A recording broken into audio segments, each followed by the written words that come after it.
नमस्कार, खमागणी राम राम सा।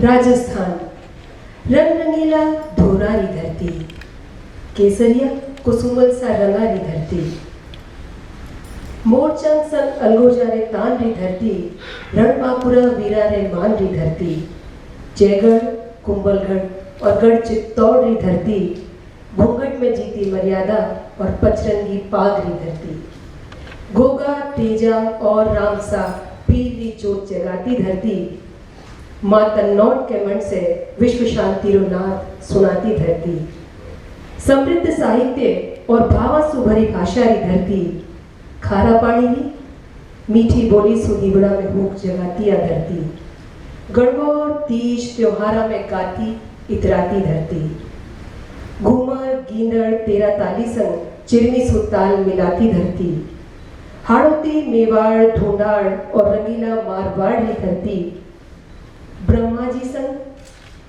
ख्वाजा गरीब नवाज रे सजदे में शीश नवाती आ धरती, अजब है कि आन बान और शान, तो आओ सब मिल गावा जय जय राजस्थान। मैं ऋतु वर्मा रंग राजस्थान में आप सभी का स्वागत करती हूँ। परिंदों को मिलेगी मंजिल, ये फैले हुए उनके पर बोलते हैं, वही लोग रहते हैं खामोश अक्सर, जमाने में जिनके हुनर बोलते हैं। हिंदुस्तानी मौसीकी का ताबिंद सितारा, जिनके हुनर ने उन्हें देश विदेश में मशहूर किया, सुर जिसकी इबादत, संगीत जिनका मजहब और उसमें नित नए प्रयोग करना जिनका जुनून, जिनकी आदत, वीणा के तारों की स्वर लहरियों में बसती है जिनकी रूह, जिनके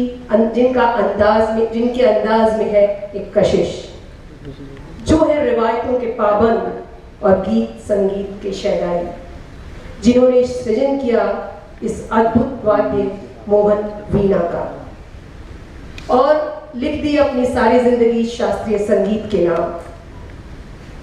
मौसीकी की दुनिया का सबसे मकबूल अवार्ड ग्रैमी अवार्ड, जिसके द्वारा इन्हें नवाजा गया, एक ऐसी शख्सियत जिनकी सादगी और अंदाज है सबसे जुदा। तो अहले जयपुर साजे माने तालियों के साथ आइए हम सब इस्तकबाल करते हैं हमारे अपने सरस्वती पुत्र मोहन वीणा के जनक, ग्रैमी अवार्ड विनर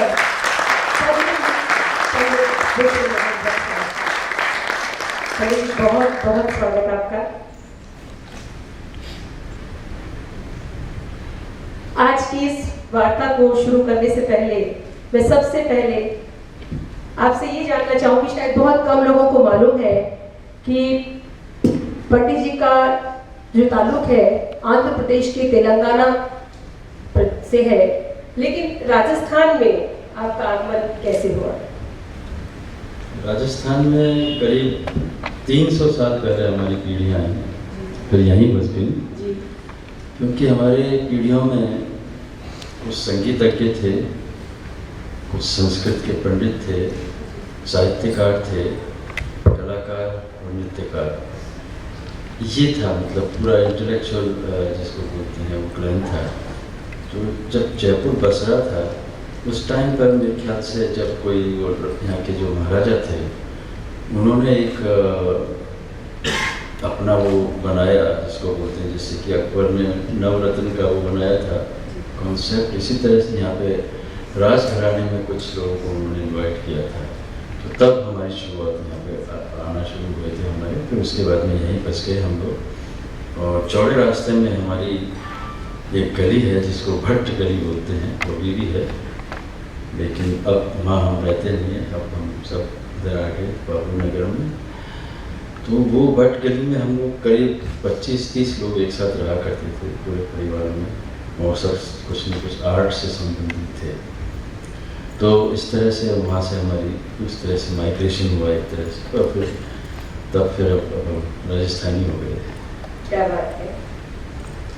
तो राजस्थान ने आपको स्वीकार किया और आपने राजस्थान को स्वीकार किया, और आज राजस्थान की संस्कृति का एक पर्याय बन चुके हैं पंडित जी।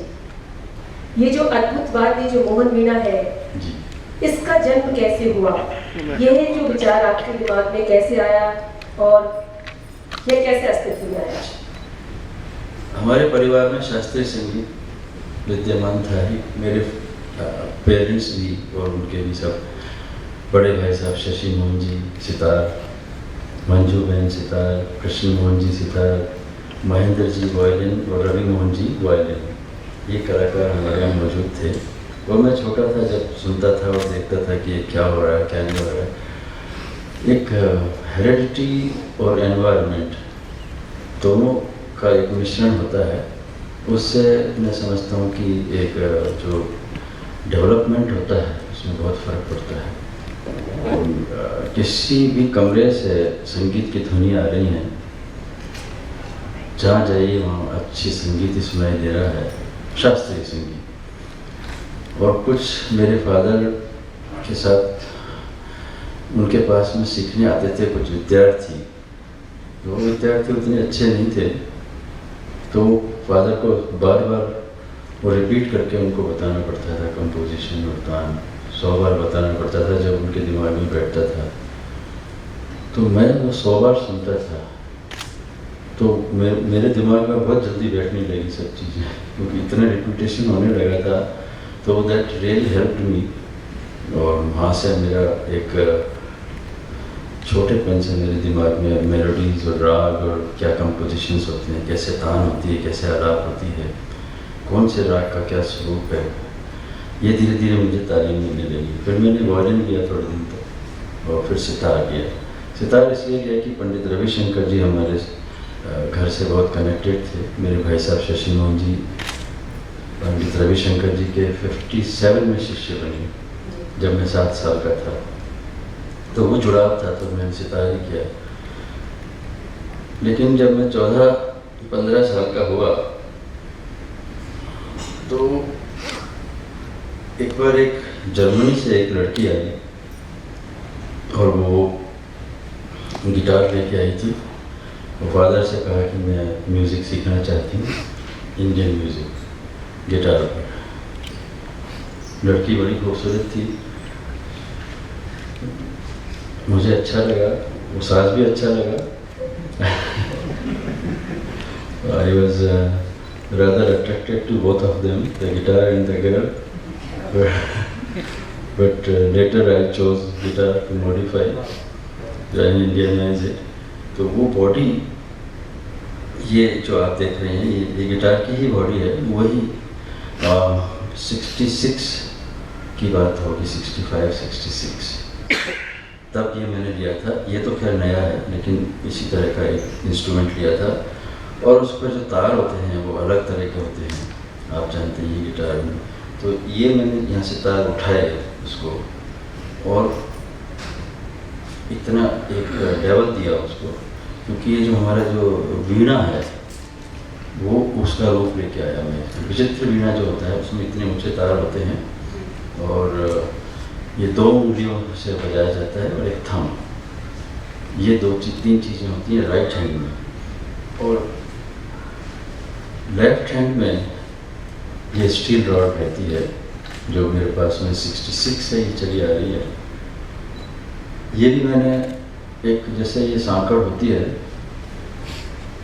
ये खराब हो गई थी और पड़ी हुई थी कोने में कहीं कूड़े में। तो हमारे इंडियंस की एक टेंडेंसी है कि हम लोग फेंकते नहीं है कोई चीज़, गार्बेज भी रखे रहते हैं थोड़ी दिन तक, पता नहीं कब क्या काम आ जाएगा। और वही हुआ कि ये मैंने उसमें से मेरे आइडिया जो आया कि उसको कटवाया मैंने।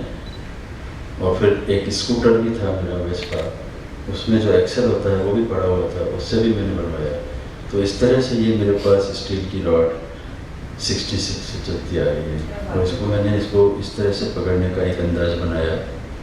अमूमन लोग इसको ऐसे पकड़ते हैं, लेकिन ये ऐसे गिरने का डर रहता है, तो ग्रेविटी से हो। तो मैंने जो स्टाइल बनाया थोड़ा बड़ा करके इसको इस तरह से स्लाइडिंग इसको बनाना शुरू किया। और इसमें मैंने जो 6 तार थे वो 6 तार हटा दिए और धीरे धीरे करते करते आज आप जो देख रही हैं वो 20 तार हैं, टोटल 20 स्ट्रिंग्स हैं। और एक तुम्बा लगा दिया मैंने इसमें, जिस तरह के हमारे इंडियन इंस्ट्रूमेंट्स में होते हैं। इसका 2 फायदे हैं। एक तो ये बेस बनता है इससे, और दूसरा इसका होल्डिंग बनता है इंस्ट्रूमेंट का, और इंस्ट्रूमेंट होल्डिंग का भी मैंने एक तरीका बनाया इस तरह का। अमूमन तरीका ऐसे रखते हैं लोग, लेकिन उससे नीचे टच हो जाती है बॉडी तो वो वाइब्रेशन स्टॉप करती है। तो मैंने इसको इस तरह से ऐसा किया तो टोन दूसरी तरह से आता है।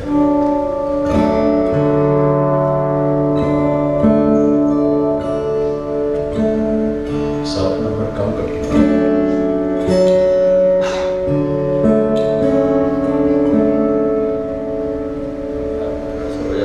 ये 3 तार होते हैं, देखिए। बिल्कुल, हमारे दर्शकों के लिए कुछ आप जरूर बताएं। ये पहला तार सा, दूसरा पा, और तीसरा सा। इसको खरज का तार बोलते हैं, खरज का सा।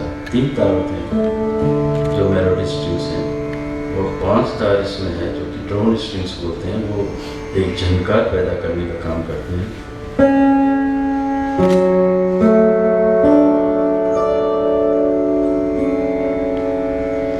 और फिर ये जो तरब है, इसको तरब बोलते हैं हम लोग। 12 तार मैंने इसमें लगाए, सिंपैथेटिक स्ट्रिंग्स बोलते हैं इसको, और वो राग के हिसाब से हम ट्यून करते हैं। वो इस तरह से 8 नंबर दे देंगे, 8 नंबर, 8।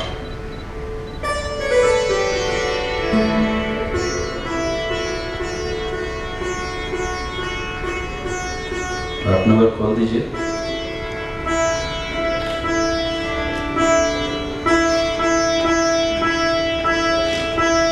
नहीं जान दीजिए बस।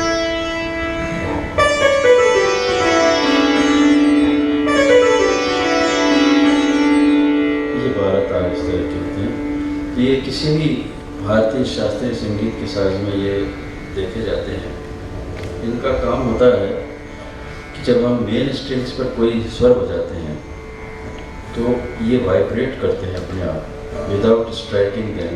उनको बोल बजाने की ज़रूरत नहीं पड़ती है, वो वाइब्रेट करते हैं। जो फिज़िक्स का एक प्रिंसिपल है, सेम फ्रीक्वेंसी, तो सेम फ्रीक्वेंसी जब हो जाती है तो अगला अपने आप वाइब्रेट करने लग जाता है। उसी प्रिंसिपल पर याद रहते हैं, मेरा नहीं है। जैसे अभी हम इसको तो ये नीचे के तार जो हैं ये थोड़ी देर तक चलते रहते हैं। अगर हम इसको बंद कर देंगे तो ये आवाज़ बंद हो जाती है, लेकिन ये कंटिन्यू रहता है। ये इसका पर्पस होता है, ध्वनि की निरंतरता, और थोड़ी सी सस्टेन बढ़ाता है। क्योंकि पहले के समय में साउंड सिस्टम नहीं हुआ करता था, तो अपनी सांस को किस तरह से इम्प्रेसिव बनाना है वो इसलिए ये बढ़ाते हैं।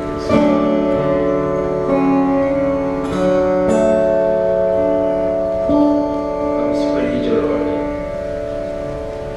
इस रॉड को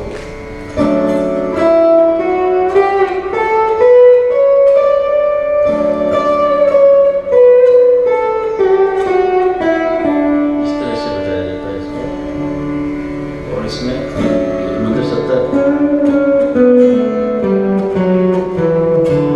ये ऑक्टेव बोलते हैं।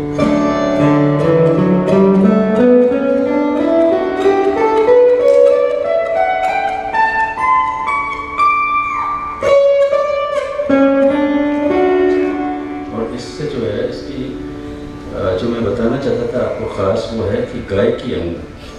गायकी अंग मतलब होता है कि इसमें सस्टेन ऑफ टोन वो काफ़ी देर तक रहता है। जैसे कि ये एक ही स्ट्रोक में आ जाएगा इतना। पंडित जी, आप बहुत अच्छे वोकलिस्ट भी हैं, तो इसके साथ कुछ गुनगुनाना चाहेंगे आप तो हमारे? रिवर्ब जैसे। तो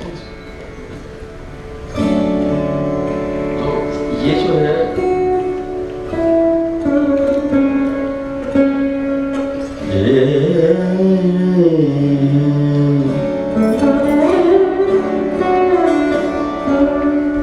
तो ये पानी से रे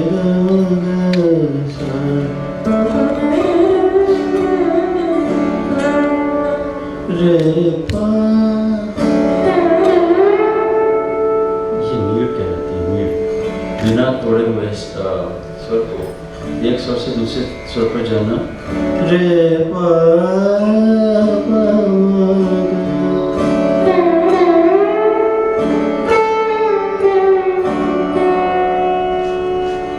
ग ग ग सा नी नी ला नी सा दा पा रे ग पा गा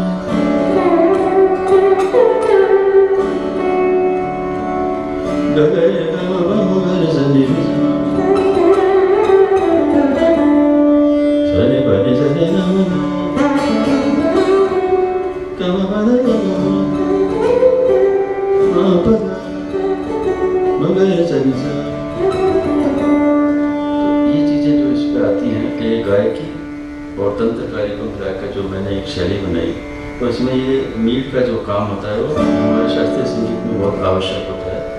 जिस साज में मीट नहीं होती उसको हम इनकम्प्लीट मानते हैं। तभी कुछ साज में क्लासिकल म्यूजिक नहीं सक्सेसफुल हो पाया, जैसे कि पियानो है या हारमोनियम है, उस पर स्टैकेटो नोट्स होते हैं, उसमें इस तरह की आवाज आती है, लेकिन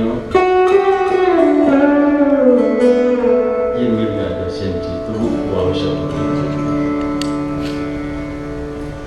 जब आप ये बातें लेके आए तो उसको क्रिटिक्स ने इसको कैसे लिया? कोई भी नई चीज़ आती है थोड़ा टाइम लगता है, लेकिन म्यूज़िक में ऑथेंटिसिटी सबसे ज़्यादा इम्पोर्टेंट होती है। How authentic is your music, how traditional, and आपने कितनी स्टडी की है किसी चीज़ की, कितनी डेप्थ में गए हैं, वो अगर एक बार आ गया फिर मानना पड़ता है सबको। तो अर्ली डेज में यानी 60s, लेट 60s में थोड़ा स्ट्रगल रहा, फिर 70s से थोड़ा अच्छा हो गया। Then they started calling me, सभी बड़ी बड़ी कॉन्फ्रेंसेज में धीरे धीरे शुरुआत होगी। बहुत खूब। वास्तव में सही कहा गया है कि नया कोई काम करते हैं तो उपहास होता है, उसी उपहास के दम पे नया इतिहास होता है। और लगभग 47 साल पहले जो सुरीला इतिहास जो रचा गया, आज संगीत की दुनिया में एक माइलस्टोन साबित हुआ। हर नई चीज़ के पीछे देखिए वो एक चैलेंजिंग वो होना पड़ता है। आपको चैलेंज लेना के लिए आपको कॉन्फिडेंस होना बहुत ज़रूरी होता है। तो आई न्यू कि ये जो मैं कर रहा हूँ, ये आज नहीं तो कुछ सालों बाद ये पूरी दुनिया में राज करेगा।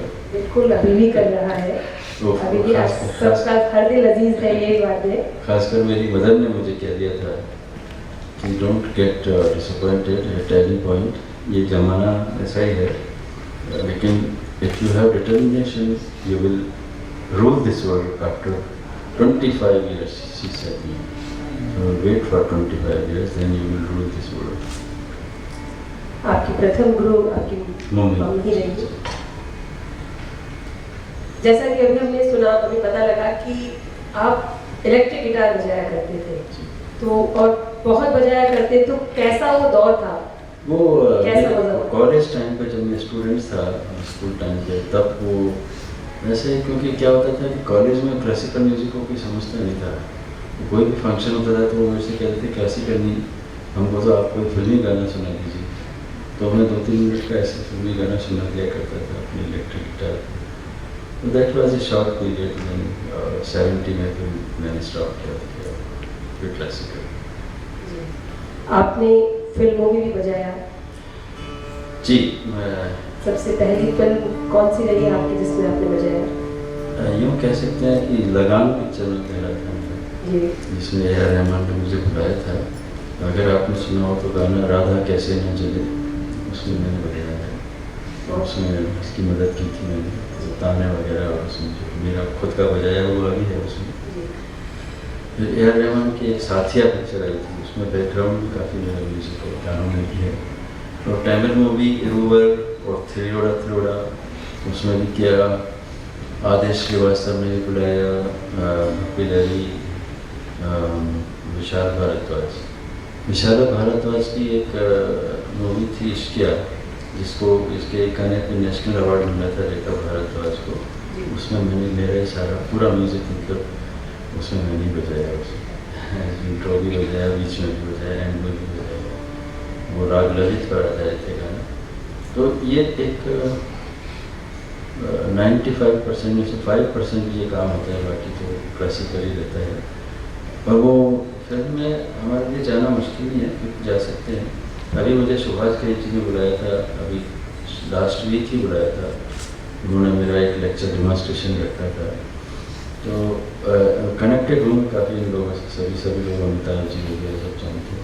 लेकिन अल्टीमेटली एक हमारी जो ज़िंदगी का जो मकसद है वो क्लासिकल म्यूज़िक में ही हमारा वो जीवन समर्पित रहे, ऐसी इच्छा रहती है। इसमें जब चाहेंगे हम तो ज़्यादा शोहरत भी मिलती है, नाम भी मिलता है, लेकिन एक जो जिसके लिए हमारा जन्म हुआ है वो चीज़ नहीं आएगी वहाँ पर। ये जन्म क्लासिकल म्यूज़िक को ही प्रमोट करने के लिए हुआ है, वरना तो कितने ही हैं जो उस दुनिया में जा चुके हैं और अपने आप को वहाँ पर एस्टेब्लिश कर चुके हैं। मैं अपनी तारीफ इसलिए करूँगा कि मैं जयपुर में रहता हूँ और अभी तक जयपुर में ही रहूँगा, अभी तक जयपुर में हूँ, जयपुर में ही रहूँगा। यही मैंने कसम खा रखी है कि मैं न तो न्यूयॉर्क जाके बसूँगा, न लंदन जाके बसूँगा, न बॉम्बे में जाके बसूँगा। तो ये एक मैंने अपना एक वो बना था, जब तक मेरी मदर है तब तक तो मैं जयपुर में रहूँगा। लेकिन अब उसी को मैं कंटिन्यू कर रहा हूँ कि मैं अपने जयपुर में, अपने शहर में जहाँ अपना जन्म होता है, उसमें वहीं रहकर इस देश की सेवा करना सबसे अच्छा रहता है। जैसा कि अभी आपने कहा शास्त्रीय संगीत को लेकर के, तो जो हमारी आज का जो एक स्क्रीन कल्चर है कि मोबाइल संस्कृति, वीडियो, कंप्यूटर, और उसके साथ साथ हमारा जो एक एजुकेशन जो सिस्टम है उसमें आज इतनी भाग दौड़ है, और विशेषकर जो हमारा युवा है, हमारे बच्चे हैं, वो जो इस शास्त्रीय संगीत की तरफ उनका रुझान नहीं है, उसके बारे में आप क्या कहना चाहेंगे? ये देखिए, ये तो सही बात है कि शास्त्रीय संगीत में उतनी भीड़ इकट्ठी नहीं होती है, क्योंकि इसमें ग्लैमर नहीं है और इसमें वो मसाला नहीं है जो लोगों को अट्रैक्ट करता हो। हमारे लिए मॉडलिंग सनी लियोनी कर नहीं पाएगी, इसलिए हमारा प्रोडक्ट नहीं बिकेगा, वो भी हम फैक्ट मानते हैं। लेकिन हमको हमारी मार्केटिंग की उतनी परवाह है नहीं, चिंता नहीं है, क्योंकि ये हमारी कल्चर है। कल्चर की क्या आप उसको प्रमोशन करेंगे या क्या आप उसकी मार्केटिंग करेंगे? मार्केटिंग वो होती है जिसको फ़ायदा चाहिए, जिसमें प्रॉफिट चाहिए। अंबानी जी को पैसा बनाना है, हमारा तो उद्देश्य ही नहीं पैसा बनाना। हमारा उद्देश्य है कि जिस म्यूज़िक को लेके हमारी पूरी दुनिया में हमारा नाम है, म्यूज़िक का, हमारे शास्त्रीय संगीत का, भारतीय शास्त्रीय संगीत का, वहाँ हर कोने में जाना चाहिए हमको। मैंने अभी तक 85 देशों के ऊपर मैं अभी तक मैं जा चुका हूँ। और तो ये एक कमिटमेंट जैसा होता है, कमिटमेंट बहुत ज़रूरी होता है। तो हमको न तो ये एम्बिशंस है कि हम कोई ग्लैमर वर्ल्ड में आ जाएं, न एम्बिशंस ये है कि हम करोड़पति और अरबपति बन जाएं, पैसा आ जाए। हमारे लिए हमारी संपत्ति वही है कि हमारी म्यूज़िक पूरे दुनिया में पहुँच जाए, हर कॉर्नर पर पहुँच जाए। मैंने अपना राजस्थानी कल्चर को भी बहुत अपने साथ में लिया है। मेरा एक ग्रुप है डेजर्ट स्लाइड, जिसमें अनवर खान जी हैं, गाजी खान हैं, केवर खान हैं और फिरोज़ खान हैं और बरकत खान है। ये हमारी 5 की और मेरी एक तबला प्लेयर की हमारी टीम है, जो हमने करीब 19 देशों में हमने इसको राजस्थानी कल्चर को किया, डेजर्ट स्लाइड के नाम से। डेजर्ट जैसलमेर से ये लोग आते हैं, स्लाइड मेरा इंस्ट्रूमेंट है। तो आप लोग कभी यूट्यूब में देखिएगा डेजर्ट स्लाइड के नाम से, विश्वमोहन भट्ट डेजर्ट स्लाइड में आपको मिल जाएंगे सब, केसरिया बादाम, ये सारी चीज़ें जो होती हैं वो हमने सब जगह प्रस्तुत की। बिल्कुल सही कहा आपने कि राजस्थान अजब रंगीलो ईरी शान निराली है, हीरो ऊंचो मान गणीरो, मायर भाषा माने प्राणा सो प्यारी है। आप दोनों की धरती की जान है, राजस्थान की संस्कृति की पहचान है। और जैसे अभी आपने केसरिया बादाम का जिक्र किया, तो हमारे ऑडियंस के लिए कुछ राजस्थानी रंग आप, वो तो अभी आपके कलाकार आने वाले हैं ना, एक पद 2 लाइन हम आपसे सुनना चाहेंगे।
पंडित जी, जैसा कि आपको मालूम है कि इन दिनों हमारा प्रदेश हमारी राजस्थानी भाषा की मान्यता के लिए बहुत आवाज़ उठा रहा है, और इस महोत्सव के पीछे भी यही भाव निहित है कि हमारी भाषा संविधान के पन्नों का एक अंग बने।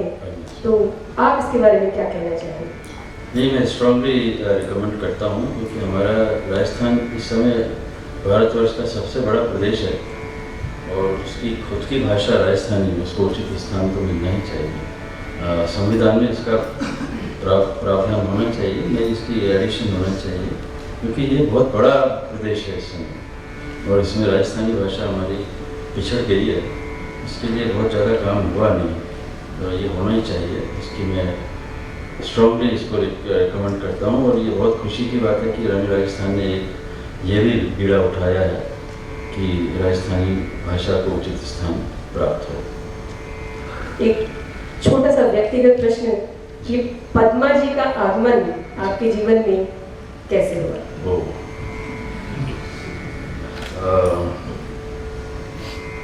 मैं जब BA ऑनर्स मैंने ऑप्ट किया था तो पॉलिटिकल साइंस मेरे को सब्जेक्ट था, मेरे का सबसे आसान सब्जेक्ट मुझे होना चाहिए, क्योंकि मुझे मेरा ज़्यादा ध्यान म्यूज़िक में था। मैं स्कूल नहीं गया कभी। मैं ज़िंदगी में नहीं गया स्कूल, मैंने सब प्राइवेट किया और ये भी मैं प्राइवेट ही करना चाहता था, लेकिन वो बोले कि वो आपको जाना पड़ेगा कॉलेज में, सब एडमिशन और वो सब फॉर्मेलिटी करना। उस समय प्राइवेट नहीं होता था, ग्रेजुएशन, तो मुझे करना ही है ग्रेजुएशन, तो ऐसा प्रेशर होता था। तो मैंने जब ऑप्ट किया तो वो सब्जेक्ट राजस्थान कॉलेज में नहीं था, तो उन्होंने कहा कि आप महारानीस कॉलेज आपकी क्लास लगी है। तो मैं वहाँ पहुँच गया, तो इतनी लड़कियों के बीच में मैं अकेला ही था। कोई मुझे कैंटीन समोसे खिलाती थी, कोई मुझे चाय पिलाने लेके जाती थी। तो मैं पूरे 6 दिन गया और 6वें दिन में बहुत अच्छी तरह से गए मेरी पढ़ाई के अलावा और वहीं तो मेरी मुलाकात पद्मा से तो, और इस तरह से हुआ। तो पहले किसने प्रपोज किया, आपने किया उन्होंने किया? मैंने किया।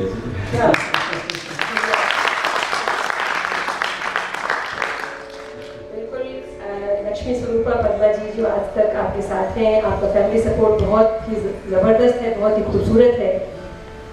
एक जो आज की जो संस्कृति है, एक एकल परिवार जो संस्कृति है, उसमें भी न सिर्फ संगीत में, संगीत के अलावा भी आपका जो परिवार है, आप हैं, अपने आप में अनूठा उदाहरण है जॉइंट फैमिली कल्चर का।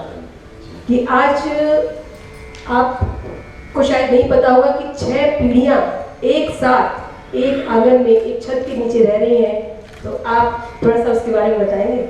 जी, हमारे यहाँ पहले जैसे मैंने जिक्र किया था, चौड़े रास्ते में जो हमारी हवेली थी उसमें भी सब साथ थे। फिर हमारा बापू नगर में ये जो घर बना, इसमें भी सभी लोग एक साथ हम लोग उसमें रहते हैं, अभी भी रहते हैं। मतलब 4 पीढ़ी एक साथ रहती है हमारी, जो ग्रेट ग्रैंडफादर ग्रेट मदर तक यहाँ पर। हाँ, 6 शुरू हो गई अब। हाँ हाँ, क्या बात है, 6 पीढ़ियां एक आंगन में एक साथ, जोरदार तालियां। तो इसमें ये रहता है कि हाँ, जैसा कि आपने कहा कि जैसे पद्मा है, तो वो एक घर के जो बच्चे हैं उनको ठीक से एजुकेशन दिलवाना, उनकी साथ संभाल करना। क्योंकि मैं तो महीने में 25 दिन बाहर रहने लगा कॉन्सर्ट में, कम से कम 22-23 कॉन्सर्ट एक महीने में मैं बजाता हूँ, पूरे घूमता रहता हूँ। तो वो बच्चों को संभालना, घर संभालना, तो उसमें एक जॉइंट फैमिली में एक बेनिफिट यही रहता है कि हम निश्चिंत रहते हैं कि इस 20-25 लोगों में से कोई ना कोई they will take care of us, और वो एक सिक्योरिटी रहती है। तो इस तरह का वो एक हमारा वातावरण वो एक जॉइंट फैमिली का अभी भी जारी है। बहुत खूब। अच्छा, मैं एक जो अगला मेरा प्रश्न है, अभी हाल ही में आपने एक नए राग का सृजन किया है और उसके पीछे कुछ वाकया ऐसा है कि उसने मतलब उस राग को अस्तित्व में वो लेके आया, तो वो कौन सी राग है और वो वाकया क्या है, वो हम जानना चाहेंगे। मैंने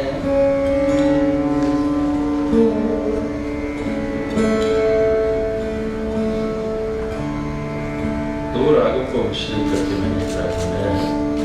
इसका नाम रखा है विश्व रंजनी। थोड़ा सा दिखाता हूँ।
इसमें कोमल गंधर्व और तीव्र मध्यम का जो एक अद्भुत प्रयोग होता है वो इसमें रौद्र रस का मैंने समावेश किया था। वो भी तबला नहीं है मेरे साथ में, तो मैं अभी इतना ज़्यादा बजा नहीं सकता हूँ। लेकिन जो घटना हुई थी निर्भया कांड, उसके बाद में मैंने इसकी रचना की। दिल्ली में जो हुआ था कि महिषासुर मर्दनी जो रूप है उसका इसमें मैंने सृजन इसमें इस राग में उसको उठाया था, क्योंकि सारा देश व्यथित था उससे, कलाकार भी व्यथित होते हैं। तो वो मैंने इसको उसके जो किया था थोड़ा सा तबला अभी नहीं बचा।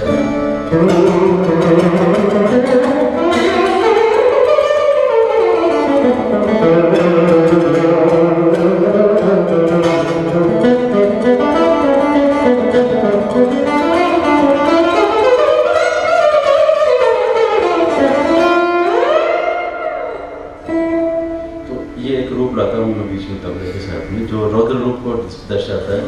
फिर शांत रस भी होता है कि ये हमको छोड़ के चलेगी, तो वो टीसी होती है इसमें।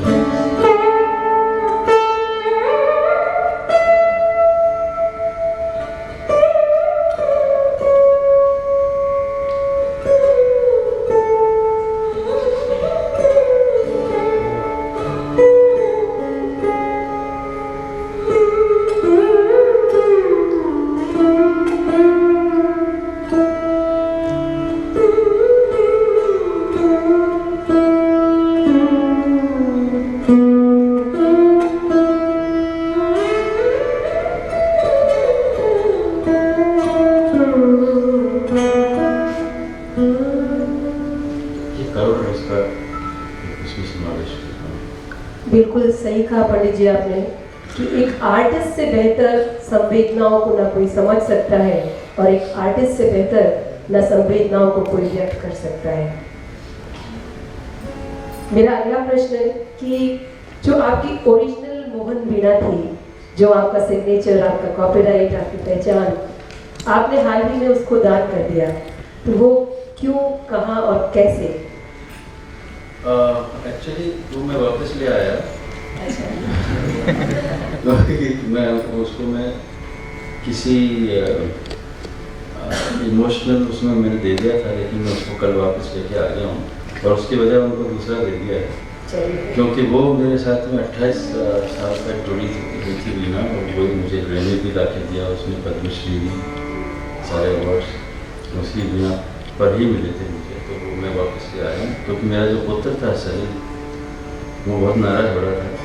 वो कह रहा था कि हमारे ट्रेजर को आपने कैसे खरीद लिया, तो मैं उसको वापस ले आया। बिल्कुल एक संवेदनाओं का एक उदाहरण ये भी कि हम सेंटिमेंट्स चाहिए।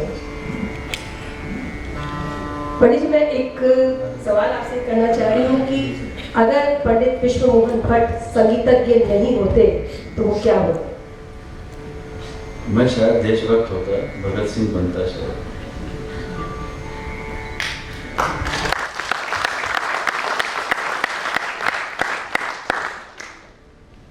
अपने नाम को वाकई चरितार्थ किया, विश्व मोहन। वास्तव में आपने विश्व को मोहा है और आपने बहुत सारे देशों में परफॉर्मेंस दी, विदेशों में। लगभग कितने देशों में आप परफॉर्म कर चुके हैं? 85 के ऊपर। 85 के ऊपर आप कर चुके हैं। तो मैं एक ये बात जानना चाहूँगी कि विदेशों में जो हमारा शास्त्रीय संगीत है, उसके जो वहाँ के लोग बड़े दीवाने होते हैं, एक बहुत मतलब उन बड़े भाव विभोर वो हो जाते हैं। तो ऐसा वो कौन सा खास एलिमेंट जो है जो हिंदुस्तानी शास्त्रीय संगीत से उनको जोड़ता है और उनको मतलब रिझाता है?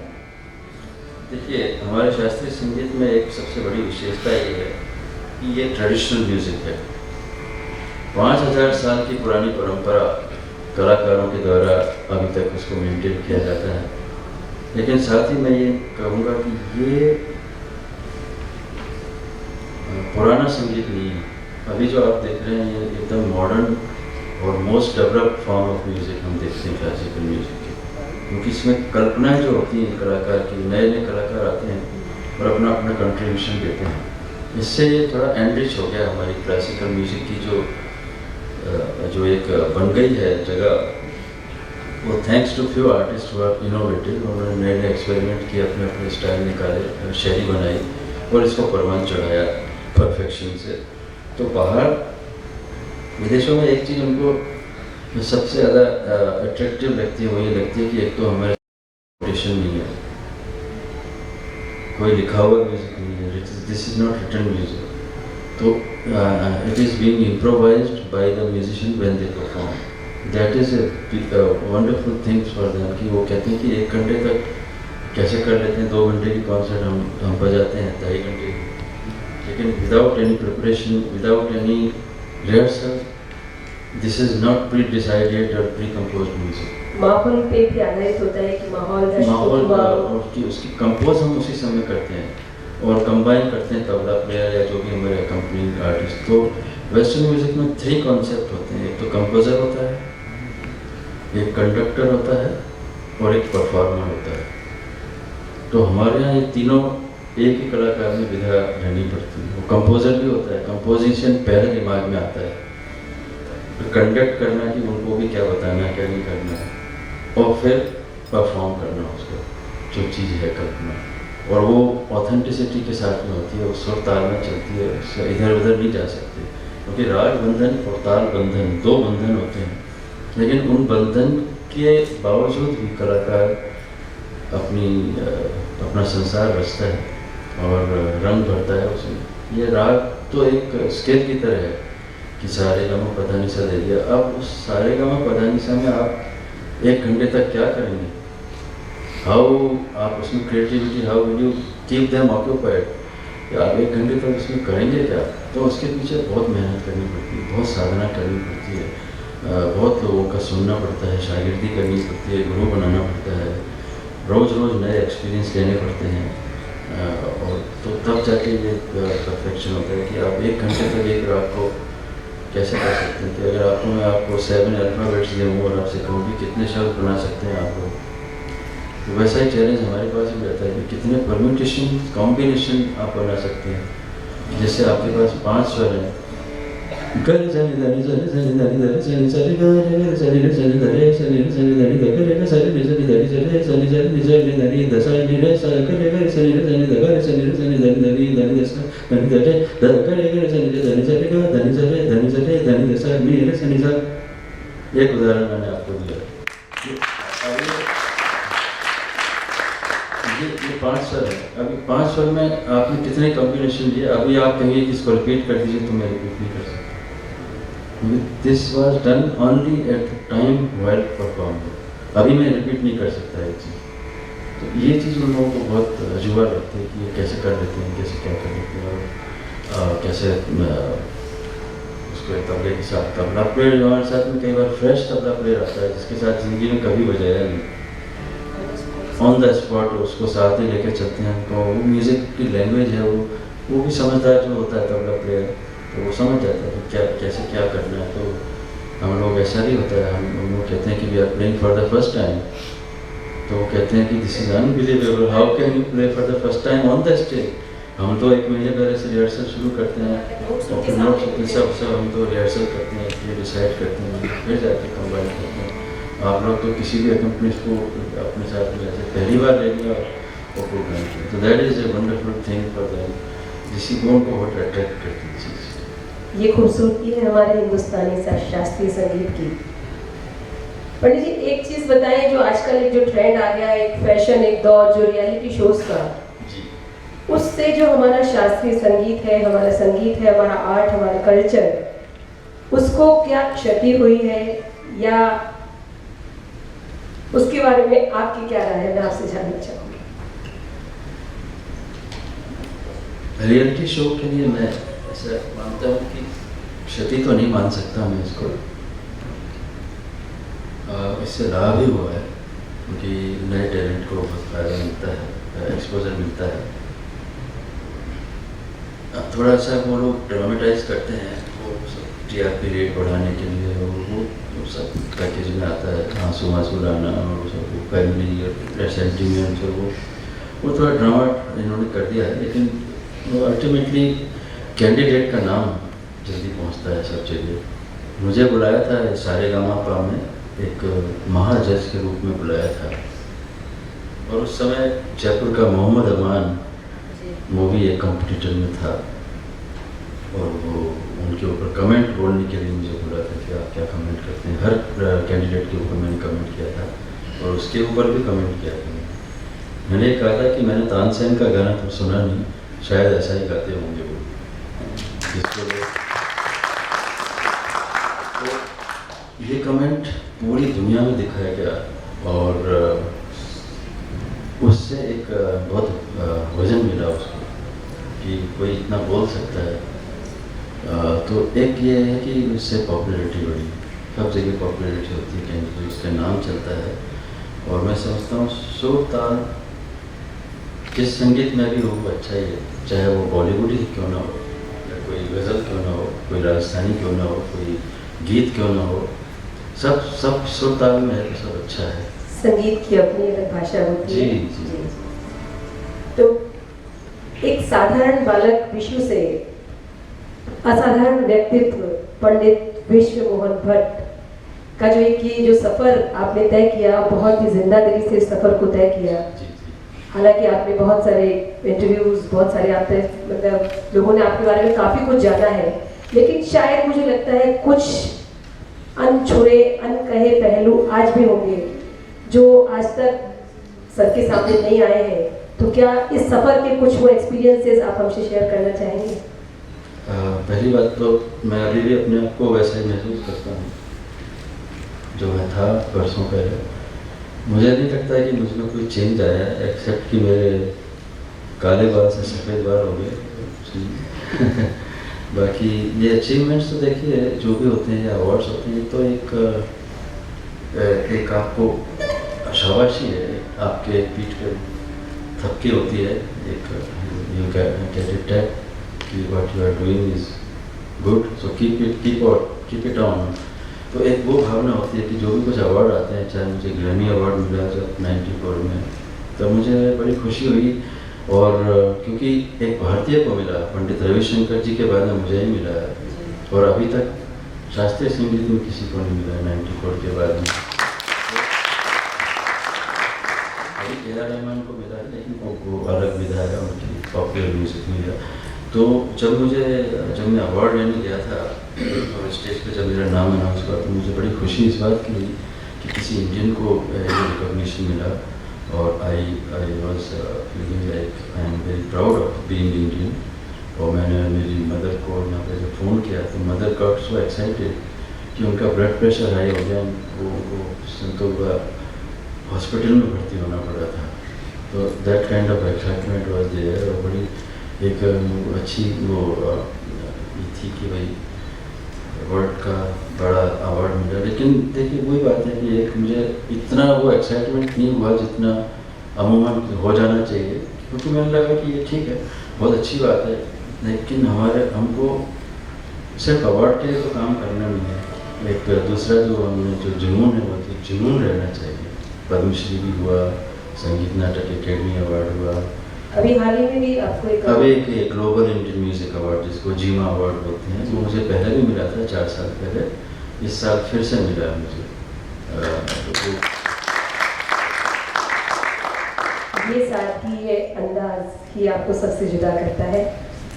आपकी एक और बेहतरीन प्रस्तुति, एक बेहतरीन आपका जो था, एक नया प्रयोग था मेघदूतम। जी।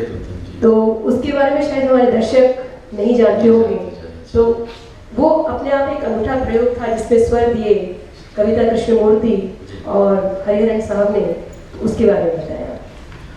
जी, मुझे एक चैलेंज दिया है इन लोगों ने, म्यूजिक टुडे कंपनी ने, कि आप संस्कृत में कुछ करके बताइए। तो उस समय मेरे दिमाग में था अपने मेघदूतम की रचना, क्योंकि मैं संस्कृत भी पढ़ी थी थोड़े टाइम हायर सेकेंडरी में, तो मैं ये पढ़ता था तो मुझे बड़ी इंटरेस्टिंग लगती थी, और कालिदास की रचना। तो फिर गीत गोविंदम में भी किया था। तो जब मुझे ये चैलेंज मिला तो मैंने कहा मैं करूँगा, इसको कंपोज करूँगा मैं। और जो पहला ही है वो है कश्चित कांता विरह गुरुणा स्वाधिकारा प्रमुख है शापे नास्तंग मनु मिथमा वर्ष भोकेन भर्तुहु, ये लाइन थी। अब ये क्या है कि संस्कृत में है, इसको कैसे कंपोज करें, ये एक चैलेंज था, क्योंकि ये इसमें अलग मीटर और जो जैसे होता है कि हमारे जैसे एक रामायण की चौपाई होती है तो वो आसान से होता है ये इस तरह का, इसमें ये मीटर बन जाता है और इसमें कुछ मीटर बनता नहीं, तो वो बनाने में थोड़ी सी मेहनत ज़्यादा करनी पड़ी। बहुत चैलेंजिंग था। कश्चित कांता विरह गुरुणा स्वाधिकरा प्रमत साधिकरा प्रमत कश्चित कांता विरह गुरुणा स्वाधिकरा प्रमत स्वाधिकरा प्रमत। इस तरह से क्या उसको आगे और बढ़ाया। एक बहुत अच्छा था, सुबह सुबह मुझे वो बोली आशा रानी जी की, एक हमारा बहुत इम्पोर्टेंट वो रह गया, तन्वी श्यामा शिखरी दशना पक्कु बिंबाधरोष्टि मध्य क्षमा चकित हरिणी प्रेक्षणा निम्न नाभि। ये एक बहुत अच्छी रचना कालिदास की जो है वो रही। मैं नाश्ते की टेबल पे था तो मैंने वो निकाल के देखा, हाँ तो मैंने उसी समय कंपोज किया कि गाड़ी से लेके स्टूडियो तक जब मैं गया उसी बीच में मैंने कंपोज कर दिया और वहाँ जाके वही काम शुरू कर दिया। तो कई बार ऐसा होता है। आपकी जिंदगी के जो विभिन्न पहलू हैं, आपसे जो बातचीत है, उसको चंद घंटों में समेटना तो बहुत मुश्किल है, लेकिन हम अब अपने एक पड़ाव की तरफ पहुंच रहे हैं। उससे पहले मैं चाहूँगी कि एक बार पुनः आप इसकी जो स्वर लहरी है उसको थोड़ा सा मुझे सुनाएं और कुछ इसके साथ गुनगुनाएं तो मुझे अच्छा है।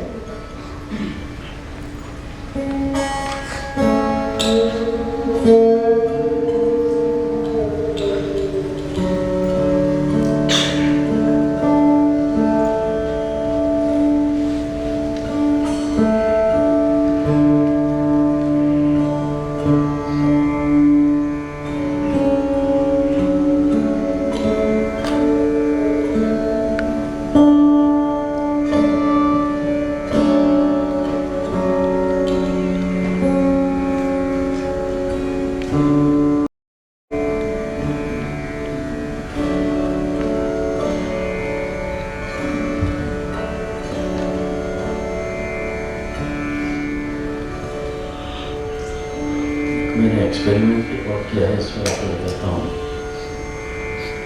जैसे रुद्र वीणा है, उसमें एक बेस जो होता है उसका तार, वो भी मैंने इसमें लगाने की बजाय एक एक्सपेरिमेंट से मैंने किया है। 3 ऑक्टेव एक साथ बजते हैं।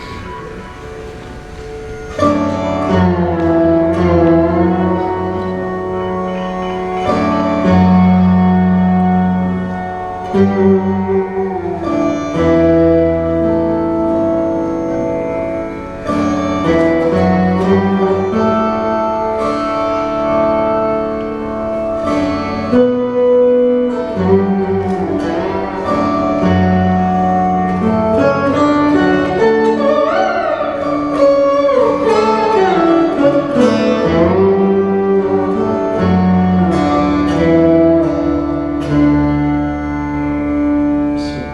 तीन आवाज एक साथ सुनाई देगी आपको।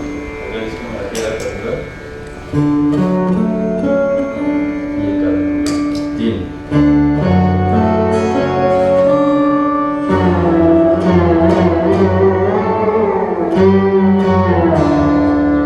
ये मेरा एक नया सबसे एक्सपेरिमेंट है इसमें।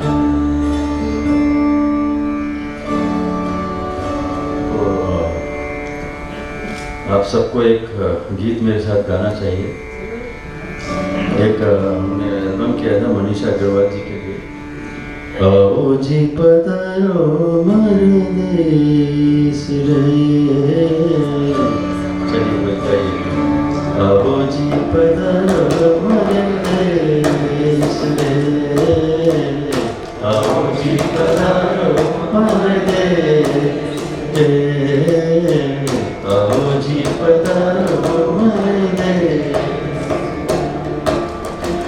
मैं मर देसरू मैं काई करूँ बखान, मैं मरे देसरू काई करूँ बखान। धरती सुनहरी बहरियो सतरंगी आसमान, आओ जी पधारो परदेस रे, आओ जी पधारो परदेस रे, आओ जी पधारो परदेस। जय माता बड़ी जी, बहुत बहुत शुक्रिया। उदास हुए आपकी जो आप यहाँ तशरीफ लाए, तो बजाय फूलों के हम सब ने पलक पावे हैं बिछाए। शुक्रिया शुक्रिया शुक्रिया है आपका, जो आपने एक बात एक मुलाकात का हक है दिया। आप सबका शुक्रिया। सर थोड़ा सा वो ललित का टुकड़ा, आप जो फिल्म में आपने ललित पे आधारित बजाया था, वो आपने भी बताया ना, एक ललित बेस्ड आपने एक फिल्म में। वो याद नहीं है भैया, उसी समय का होता है मुझे। सर आपकी दाढ़ी का राज क्या है? दाढ़ी का राज, मैं एक बार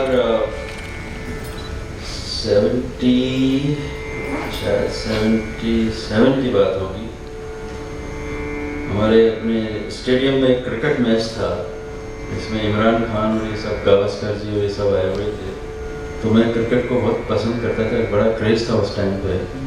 तो मैं वो देखने चला गया और वहाँ इतनी भीड़ भाड़ थी, वहाँ से मुझे कोई इन्फेक्शन लग गया और ये मुझे वो मम्स हो गए। मम्स हो गए तो डॉक्टर ने कहा कि अभी आप शेविंग मत करना, ऐसे रखना, आराम कीजिए। तो 10 दिन तक मैंने शेव नहीं की थी। फिर मैंने शीशे में देखा तो मैंने कहा तो ठीक ठाक लग रहा है। तो ऐसे तो ये क्रिकेट की सौगात है।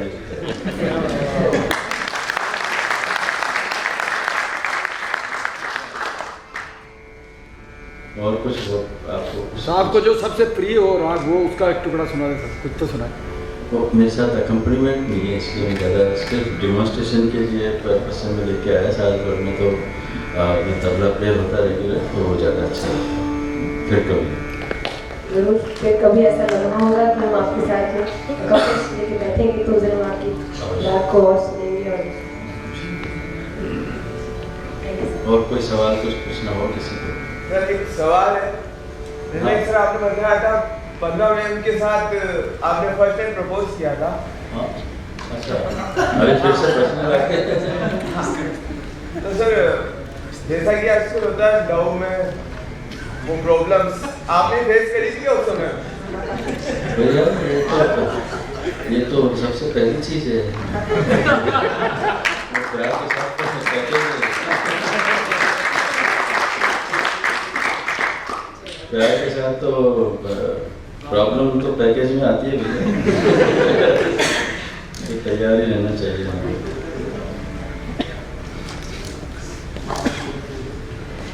आज के इस वार्ता का यही समापन करने जा रहे हैं। आप सबका बहुत बहुत धन्यवाद। पंडित जी आपका बहुत धन्यवाद। और आपसे बात करके जी तो नहीं भरा, लेकिन हाँ बहुत कुछ जानने का अवसर मिला।